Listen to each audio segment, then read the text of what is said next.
Hey everybody, Danny Greco here. Time to look at November 2020 condo statistics. And this time I'm going to look a little bit deeper, pull things out a little more from a geographic standpoint and take a look at the Seattle market, the Eastside market, and then King County as a whole, because there's a big difference between these three markets, which all in all are kind of a market in itself. But let's get right into it here. So first starting with Seattle, if you've seen from the past couple of videos, you know that it has just been a heck of a time and trying to sell a condo, as inventory is just flooded with levels of inventory we haven't seen in almost close to a decade in some areas. So that continues to still be the problem. There are, from a year over year perspective, in November, there were 60% more condos on the market in 2020 than there were of last year. 60%.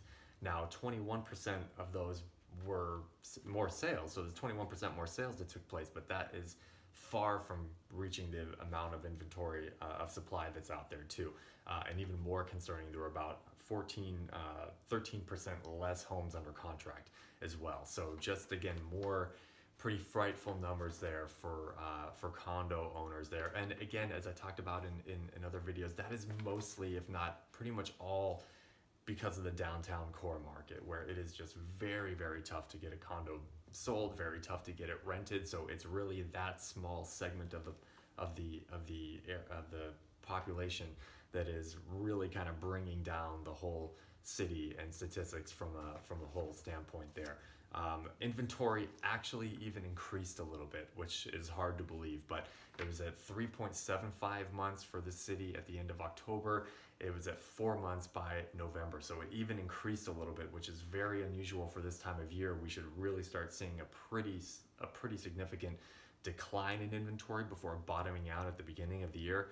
The fact that we still saw that increase leaves me even more concerned for potential condo listings coming on in the beginning of the year. So we'll see. Anything can change, of course. But now, if we look at the east side, we see a bit different market. Well, before all that, Seattle too.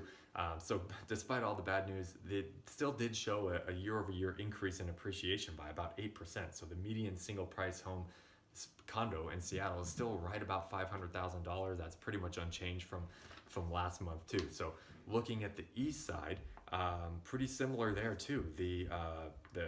Again, a year-over-year appreciation in terms of median sale price, that jumped to 632,000 from 480. So almost a 40% increase year over year in the east side condo median sale price market. Now, their market entirely different. They're at 1.09 months of inventory, 1 month of inventory. So they are 4 times less, than what we have in Seattle. So that's a large reason why they're still seeing big gains in their year-over-year stats there.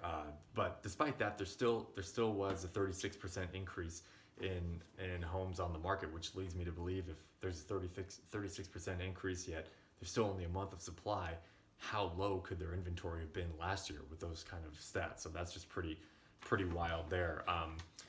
And then King County as well, which of course are going to absorb the East Side and Seattle markets that we just discussed as well. So that still saw a significant gain year over year of about 38% in year over year appreciation there. The median sale price for a condo in King County is at $448, and inventory again pretty low, 1.88 months, considering that's including Seattle, which is going to be a big chunk of King County, and that's at 4 months. To be at 1.88 really shows how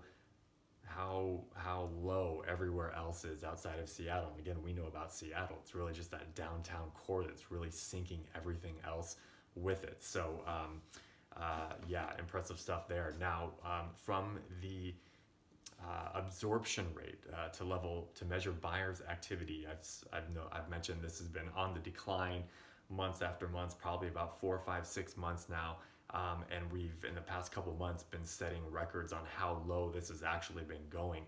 It jumped the shark again, and this time big time. I mean, this is the lowest level of buyer absorption I've seen in the condo market ever, and it is really just smashing the record which was set the month before, which broke the record set the month before. So it's just getting darker and darker from a selling perspective for many Seattle condo owners. But again, we've really highlighted where that main problem is at. So I don't want anyone to jump the gun and think, oh my God, I can't sell my condo. That's not necessarily the case. But it is a very different market, contrasting to the single family market, which we've talked about as well. But we'll see what 2021 is going to bring. Of course, hopes of a vaccine may bring people back into these urban cores maybe earlier than expected and resume some kind of normal urban lifestyle desire for people to live there. So we'll see what that brings. But until then, I will let you know how 2020 ends next month with December's figures.